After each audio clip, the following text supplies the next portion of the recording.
চাইলেই আমরা এই স্মার্টফোনটিকে ফ্ল্যাগশিপ কিলার বলতে পারি। ফ্ল্যাগশিপ কিলার একটা সময় ছিল যখন কিনা 35K টু 40K বা 43K এর মধ্যেই, মানে 42-43 হাজারের মধ্যেই আমরা ফ্ল্যাগশিপ কিলার পেয়ে যেতাম, বা এমন একটা ট্যাগলাইন দেওয়া যেত ওই স্মার্টফোনগুলোকে যেগুলো পারফরমেন্সে সেই হবে, মানে ফ্ল্যাগশিপ লেভেলের কাছাকাছি একটা পারফরমেন্স দিবে। কিছু কিছু জায়গায় কমতি আছে, বাট দামেও অনেক কমতি আছে। রাইট নাও আপনি যদি ফ্ল্যাগশিপ কিলার কোনো ডিভাইস কিনতে চান, আপনাকে খরচ করতে হবে minimum 65 to 70K, around 70K budget করলে আপনি ফ্ল্যাগশিপ কিলার কিনতে পারছেন। কি একটা অবস্থা! এই জায়গায় গিয়ে আসলে ফ্ল্যাগশিপ কিলার বলাটা কষ্টকর। আমরা আশা করি ফ্ল্যাগশিপে ওরকম প্রাইস পয়েন্টে, রাইট? যাই হোক, আপনি ফ্ল্যাগশিপ কিলারই পাবেন ওরকম প্রাইস পয়েন্টে। আজকে আমরা একটা ফ্ল্যাগশিপ কিলার নিয়েই কথা বলতে যাচ্ছি, যার মাঝে একদম স্পেক দিয়ে ভরপুর।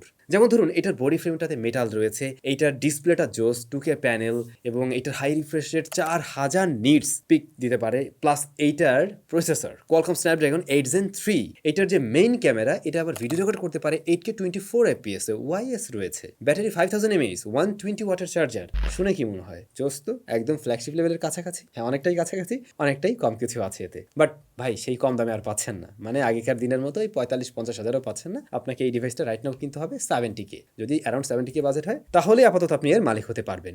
Redmi K70 Pro রিভিউ ইউনিটটি আমাদেরকে দিয়েছিল সেলটেক বিডি, যাদের সব বসুন্ধরা সিটিতে রয়েছে যমুনা ফিউচার পার্কে। তাদের কাছে কিন্তু রেডমি কে সিরিজের ফোন এবং যাবতীয় প্রায় সমস্ত রকম স্মার্টফোনগুলোই অ্যাভেলেবেল থাকছে। ডেসক্রিপশনে তাদের ইনফরমেশন তো দেওয়া থাকবেই, তাদের ফোন নাম্বারটাও দেওয়া আছে। এই ডিভাইসগুলো যেহেতু আনঅফিশিয়াল, প্রাইস একটু আপডাউন করে, কমার পসিবিলিটিও আছে। তো তাদের সাথে একটা কল টল দিয়ে একটু যোগাযোগ করে যাবেন, সেই ক্ষেত্রে আপনি আপডেটেড প্রাইসটা জানতে পারছেন। Alright, very good. আমরা ডিজাইন অ্যান্ড বিল্ড ম্যাটেরিয়ালস দিয়ে যদি শুরু করতে চাই, ডিজাইনে একেবারে নতুনত্ব বা স্পেশালিটি তেমন কিছু আপনি দেখবেন না।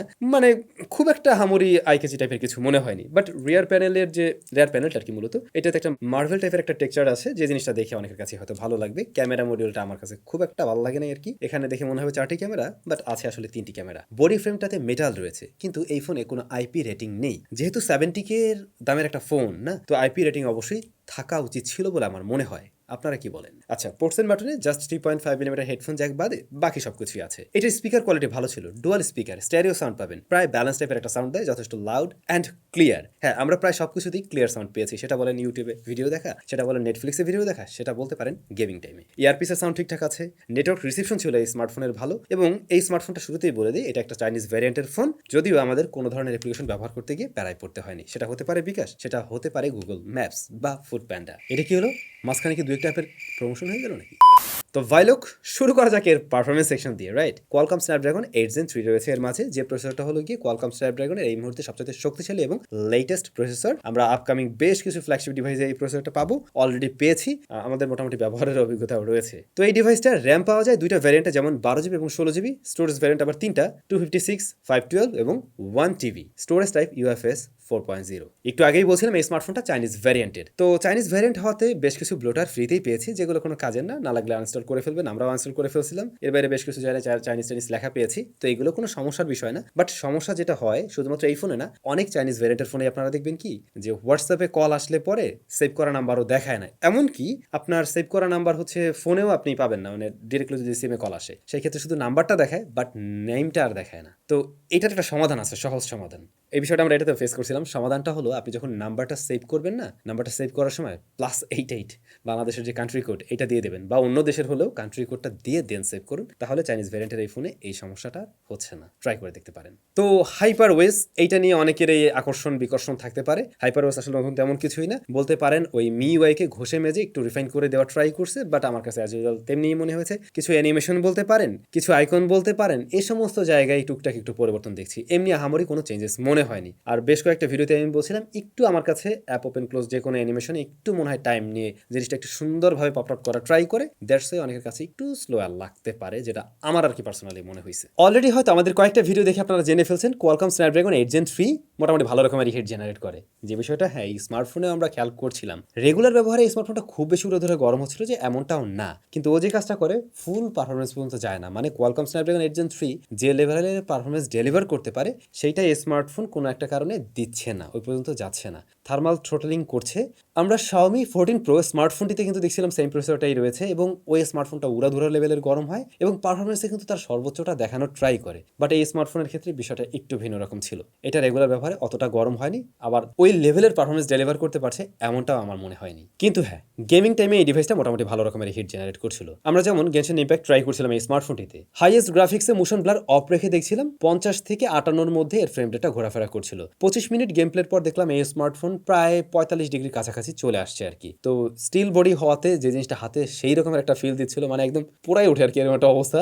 আর হ্যাঁ, এই রেয়ার প্যানেলটা মোটামুটি ভালোই গরম হয়। তবে এই ফ্রেমটা একটু ওঠানামার বাইরে আর তেমন কোনো কিন্তু প্রবলেম ফেস করিনি গেনশন ইম্প্যাক্টে। অন্যদিকে পাবজির বেলায় ম্যাক্স সেটিংসে দেখছিলাম স্মার্টফোনটি স্টেবল পারফরমেন্স দিতে পারছে। গেনশন ইম্প্যাক্টের তুলনায় এখানে ফ্রেম রেটটা ওঠানামা কম করতে দেখছিলাম এবং স্টেবল ভাবে পারফরমেন্স ধরে রাখতে পারছিল। এই স্মার্টফোনটা গরম হয় দ্রুত, আবার এর কুলিং টেকনোলজি বেশ দ্রুতই ঠান্ডা করা ট্রাই করে এবং হিটটা মোটামুটি একটা জায়গায় থাকে না, সব দিকেই ছড়িয়ে পড়ে। দ্যাটস ওয়াই এটা মানে বেশ দ্রুতই ঠান্ডা হয়ে যেতে পারে আর কি। অন্যান্য গেমগুলোতে দেখছিলাম স্মুথ পারফরমেন্স করছে, পাশাপাশি গ্রাফিক্সও বেশ দারুণ দেখাতে পারছে। গেম খেলার জন্য হলে অবশ্যই আপনি স্মার্টফোনকে চয়েস লিস্টে রাখতে পারেন। আর এরকম প্রাইস পয়েন্টে আপাতত এই স্মার্টফোনটাই সবচাইতে বেস্ট প্রসেসর অফার করছে, ট্রু। তবে আমার কাছে মনে হয় আরো বেশি balance Redmi K70। Redmi K70 দাম অনেকটাই কমের থেকে, আবার স্ন্যাপড্রাগন 8 Gen 2 রয়েছে ওতে, যে প্রসেসরটা যথেষ্ট ভালো এবং পারফরমেন্সের দিক থেকে এইটার চাইতে মোটেই পিছিয়েও থাকছে না, মানে এমনটা আপনার মনে হবে না। যদিও এটাতে লেটেস্ট প্রসেসরটা আছে, কিন্তু সে তার সর্বোচ্চ ক্ষমতাটা দেখাতে পারছে না। অন্যদিকে স্ন্যাপড্রাগন 8 Gen 2 K70 সাথে কিন্তু তার প্রপার ক্ষমতাটাই দেখাচ্ছে এবং বেটার রেজাল্ট দিচ্ছে, আবার দাম অনেকটাই কম। এই কারণে এইটার চাইতে পারফরমেন্সের দিক বিবেচনা করেও আমার মনে হয় ওইটা রিকমেন্ড করা বেশি ভালো, বা আমি সেটাই করছি। Already very good. চলে আসছি আমরা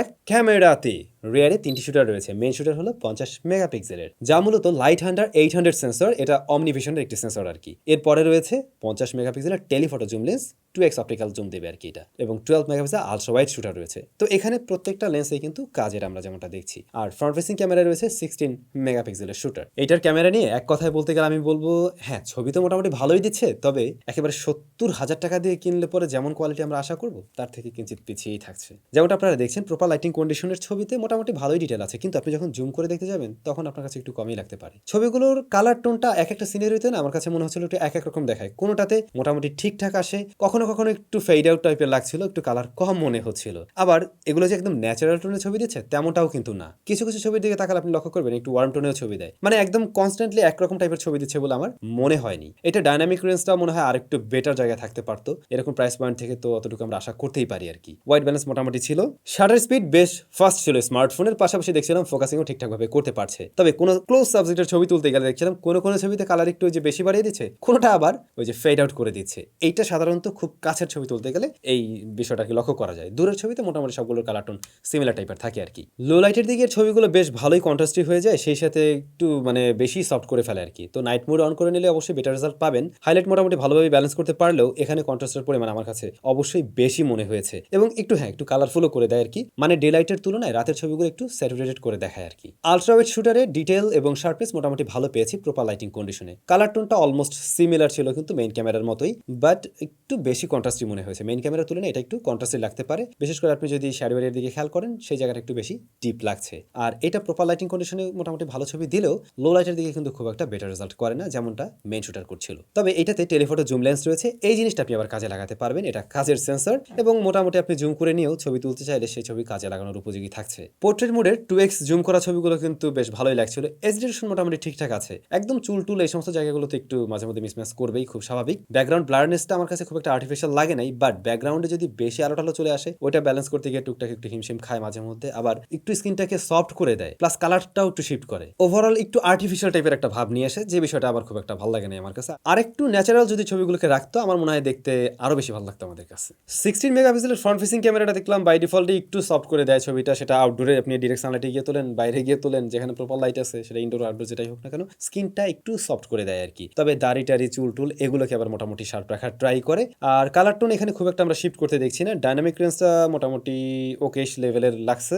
ভিডিও আপনি 24 FPS এ 8K তে রেকর্ড করতে পারবেন এবং তখন ইএস কাজ করে, খুব একটা স্টেবল লাগে না এইটা। এবং 8K দিয়ে আমার মনে হয় না, মানে এটা আছে বাট এটা খুব একটা যে ভালো লাগবে আপনাদের কাছে এমনটা আমার মনে হয় না। কিন্তু আপনি 4K তে 60 FPS রেকর্ড করতে পারবেন, ইএস ওয়াইএস বোথ কাজ করে একটা মোটামুটি সুন্দর রেজাল্ট দেওয়ার ট্রাই করে, বেশ স্টেবল ফুটেজ। এবং ভিডিওতে কিন্তু লাইটটা একটু মোটামুটি ভালো দেখছি, বেশ ব্রাইট ভিডিও দেয়, আর কালার টালারও ঠিকঠাকভাবে ব্যালেন্স করার ট্রাই করে। কিন্তু এই ধরনের স্মার্টফোনগুলোতে আমরা ওই যে দেখি আর কি মোটামুটি এক্সপোজার ব্যালেন্স একটু ঝামেলা হয়ে যায় আর কি অনেক সময়, একদম হঠাৎ লো লাইট থেকে হাইলাইটে চলে আসলে। তো ওই বিষয়টা এখানেও আমি আমি ফেস করছিলাম। এর বাইরে মোটামুটি ওকেশ টাইপের। আর ফ্রন্ট ফেসিং ক্যামেরা আপনি সর্বোচ্চ ভিডিও রেকর্ড করতে পারবেন 1080p 60 fps এ। 4K এখানে মিস করছি আর কি। এটা ভিডিও মোটামুটি ওকেশ টাইপের আর কি, খুব একটা হামরি লেভেলের ডিল না। আমার মনে হয় এরকম প্রাইস পয়েন্ট অবশ্যই 4K 60 fps আছে ফ্রন্ট ফেসিং ক্যামেরা এমন ফোনও পাওয়ার কথা, স্যামসাং গ্যালাক্সি S23। তো ওই ডিভাইসের সাথে কম্পেয়ার করতে গেলে ক্যামেরা সেকশনে কিন্তু উনি কিঞ্চিত পিছিয়েই থাকবে। বলছিলাম এই স্মার্টফোনে দারুণ একটা ডিসপ্লেও রয়েছে। হ্যাঁ, এই ডিসপ্লেটা জোস, OLED panel, 64 billion colour support করে, এটার সাইজ হলো 6.67 inch, 120 hertz high refresh rate দিতে পারে, ডলবি ভিশন, HDR10+ এর সাপোর্ট রয়েছে এবং 4000 নিটস পিক ব্রাইটনেস ওরা বলতেছে নাম্বার গেম। বিষয়টা হলো এইটা স্পেসিফিক কিছু জোনে আপনাকে দেখাতে পারবে, মানে একদম ডিরেক্ট সানলাইটে গেলেন আর এটা 4000 নিটস পর্যন্ত চলে আসলো, একদম ধবধবে সাদা হয়ে গেল, ব্যাপারটা এমন না। আপনি যখন ডিরেক্ট সানলাইটে যাচ্ছেন অটোমেটিকলি এটা আসলে ওই 1200 এর আশেপাশে যাবে বা হয়তো আর একটু বেশি দেখাতে পারে। আমাদের কাছে মিটার নাই, তাহলে মাইপা দেখাতে পারতাম। তো এইটাই কিন্তু গুড এনাফ। এখন পর্যন্ত দেখবেন ফ্ল্যাগশিপ লেভেলের স্মার্টফোন বলেন বা মোটামুটি high mid range flagship killer টাইপের যে ডিভাইসগুলো রয়েছে যেগুলোতে 1200 নিটস পিক ব্রাইটনেস আছে, তো ওই ডিসপ্লেগুলো কিন্তু একদম ঠিকঠাকভাবে দেখা যায় ডিরেক্ট সানলাইটেও। তো হ্যাঁ, এটাও অবশ্যই আপনি দেখতে পাবেন। টাচ রেসপন্স ভালো আছে এই ডিসপ্লেটার, 120 হার্টজ পর্যন্ত দেখছিলাম ঠিকঠাকভাবেই পুশ করতে পারে, প্রায় সব অ্যাপ্লিকেশনে দেখছিলাম ওটা ঠিকঠাকভাবে পুশ করতে পারছে বা সব জায়গায়। বাট নেটফ্লিক্সে HDR-টা আমরা সাপোর্ট পাই নাই, চাইনিজ ভ্যারিয়েন্টের ফোনগুলোতে এই ইস্যুটা অনেক সময় দেখা যায়, তো এটার ক্ষেত্রে আমরা এই বিষয়টা ফেস করছিলাম। বাই দ্য ওয়ে, এটার পিপিআইটা কিন্তু যথেষ্ট ভালো, 526 আর রেজুলেশন 1440x3200। ডিসপ্লেটা যথেষ্ট কালারফুল, যথেষ্ট ব্রাইট ডিসপ্লে, টাচ রেসপন্স ভালো আছে, এটার চিন বেজেল খুবই ন্যারো এবং পাঁচল কাটারটাও খুবই ছোট। তো সবকিছু মিলে না এই ডিসপ্লেটা আপনাদের কাছে ভালো লাগবে। এইটার ওভারঅল এক্সপিরিয়েন্স আমাদের ভালো ছিল, সেটা ভিডিও দেখা বলেন, সেটা রেগুলার কাজবাজের মধ্যে বলেন, গেমিং টাইমে বলেন, এই ডিসপ্লে নিয়ে আমি কোনো ধরনের কমপ্লেন করছি না। এখন হ্যাঁ, এরকম প্রাইস পয়েন্টে এসে অনেকের কাছে মনে হয় যে একটু কার্ভ ডিসপ্লে হলে তো ব্যাপারটা আর একটু জোস হইতো। বাট একটা জিনিস হয়তো খেয়াল করছেন, ডে বাই ডে সবাই কিন্তু এই ধরনের ফ্ল্যাট ডিসপ্লেতে চলে আসছে। তো ওইটা মনে হয় আস্তে আস্তে আমাদের ওইটার থেকে বেরিয়ে আসতে হবে, একটা সময় হয়তো নাও থাকতে পারে। তবে এই ডিসপ্লেটা লোয়ার চিনের দিকে আমি হালকা একটা টিন্ট লক্ষ্য করছি, মাঝে মধ্যে জিনিসটা হয়তো ভিজিবল হতে পারে আপনারা যদি খুব ভালো করে লক্ষ্য করেন। এর বাইরে ডিসপ্লে নিয়ে আর কমপ্লেন নেই। কমপ্লেন একটা আছে, এটাতে যদি কোনো প্রোটেকশন ওরা দিত তাহলে আমি শিওর সেটা ওরা খুব বড় করে হাইলাইট করতো। এখন দিছে কিনা জানি না, তো আপনারা অবশ্যই একটু সেফটি সিকিউরিটি বজায় রাখবেন আশা করছি। ডিসপ্লের পরে ব্যাটারি, এই স্মার্টফোনটির মাঝে রয়েছে 5000 mAh এর ব্যাটারি এবং এর বক্স আপনারা পেয়ে যাবেন 120 ওয়াটের চার্জার। 20 মিনিটের মতো সময় লাগে, 19 মিনিট সামথিং লাগছে আর কি আমাদের এটা ফুল চার্জ করতে। চার্জিং টাইমে মোটামুটি ভালোই হিট জেনারেট করে, এটার বডি ফ্রেম থেকে বোঝা যায়। বাট 5000 mAh এর ব্যাটারি থেকে আমরা যেমনটা আসলে চার্জ ব্যাকআপ আর কি আশা করি, এই স্মার্টফোনটা তার থেকে একটু কম দিয়েছে। এই ফোনটা মোটামুটি ভালোই ব্যাটারি বার্ন করে আর কি বলা যায়। যখন আপনি হেভি পারফরমেন্স এটাকে ব্যবহার করবেন, সেটা গেমিং হতে পারে, ওই টাইমে দেখবেন এটা ভালোই ব্যাটারি বার্ন করছে। যদিও দ্রুত চার্জ করা যায়, এখন এই বিষয়টা একটু প্লাস মাইনাস করে দেখবেন যে এটা আপনার সাথে হচ্ছে কিনা, তো তাহলে তো কোনো সমস্যা নেই এটা নিয়ে আর কি। ও এর বাইরে ছিল ইন ডিসপ্লে ফিঙ্গারপ্রিন্ট স্ক্যানার, এটা মোটামুটি ফাস্ট এবং একুরেটই ছিল আর কি। তো এই আর কি ছিল Redmi K70 Pro। Redmi K70 Pro হ্যাঁ, স্পেক ওয়াইজ অনেক ভালো কিছু অফার করছে, এটা ট্রু। তবে ওর একদম সর্বোচ্চ পারফরমেন্স আমার মনে হচ্ছে যে এখনো দেখাতে পারছে না। টুকটাক কিছু ইস্যু ছিল যেগুলো আমরা ভিডিওতে আলোচনা করলাম, এর বাইরে মোটামুটি ওকে আছে। এখন একটা জায়গায় ওকে নেই, সেটা হলো আমার কাছে আর কি flagship, as a flagship killer যখন বলতে চাই তখন দাম বেশি মনে হয়। আর কে সিরিজের, হ্যাঁ কে সিরিজের একটা জনপ্রিয়তা আছে, এটাও ট্রু। আবার এটা যে সবাই কিনবে এমনটাও না, সাধারণত ওই যে ফ্ল্যাগশিপ কিলার টাইপের যারা কিনতে চান, মানে একটু কম দামের মধ্যে আর কি মসমসে ভাজা হেভি পারফরমেন্স ডেলিভার করবে এমন স্মার্টফোনই লাগবে, তারা এগুলোকে চয়েস করে থাকে। তো ফাইনালি এটাই বলবো, আপনার বাজেট যদি রাইট নাও এমনটা হয়ে থাকে 70K আর কি এর আশেপাশে, তাহলে অবশ্যই এই স্মার্টফোনটাকে একবার আপনি দেখতে পারেন। সবাইকে পছন্দ করতে হবে এমনও কোনো বিষয় না, বাট এরকম প্রাইস পয়েন্টে এটা সবচাইতে বেস্ট প্রসেসরটা দিচ্ছে, এটা ট্রু, বা সবচাইতে শক্তিশালী প্রসেসরটা দিচ্ছে, এটা ট্রু। কিন্তু সে তার সর্বোচ্চ ক্ষমতাও দেখাতে পারেনি। আবার একই সাথে ক্যামেরা যদি কম্পেয়ার করেন এরকম প্রাইস পয়েন্টের আরো বেশ কিছু ডিভাইসের সাথে কম্পেয়ার করতে গেলে দেখবেন যে সেগুলো কিঞ্চিত এগিয়েও থাকছে। যেমন Vivo X100, এই ডিভাইসটা মনে হয় আর একটু প্লাস প্লাস করলে আপনি পেয়ে যাবেন, ওইটার ক্যামেরা সেই লেভেলের। তারপরে আপনি স্যামসাং গ্যালাক্সি S23 পাচ্ছেন, যেটার ক্যামেরা আমার মনে হয় এর থেকে বেশ কিছুটা এগিয়ে থাকছে। তো এই তো এরকমই। আর যদি মনে হয় না আমার ভাই লাগবে Xiaomiর স্মার্টফোন যেটাতে কিনা সবচেয়ে শক্তিশালী প্রসেসর থাকতে হবে, লেটেস্ট অপারেটিং সিস্টেমে রান করবে এবং এই ডিজাইন ডিসপ্লে সবকিছু পছন্দ হয়, তাহলে এটা আপনার পছন্দের তালিকা অবশ্যই থাকতেই পারে। কিন্তু দিন শেষে আমার মনে হয় এই ধরনের ফ্ল্যাগশিপ কিলার ডিভাইসগুলোর দাম আসলে আর একটু কম থাকা উচিত। মানে আগের থেকে এত বড় দাম দিলে কেমনি কি হয় বলেন। এই ডিভাইস যদি 60K এর আশেপাশে পাওয়া যেত তাহলে আমি বলতাম রাইট নাও মার্কেটের যে অবস্থা সে তুলনায় এটা একটা ভালো প্রাইস পয়েন্টে আছে। বাট 70,000 টাকা আমার কাছে খুব একটা কম মনে হয়। আপনাদের কাছে কি মনে হয়? সবাই অনেক ভালো থাকবেন, দেখা হচ্ছে নতুন ভিডিওতে, টাটা।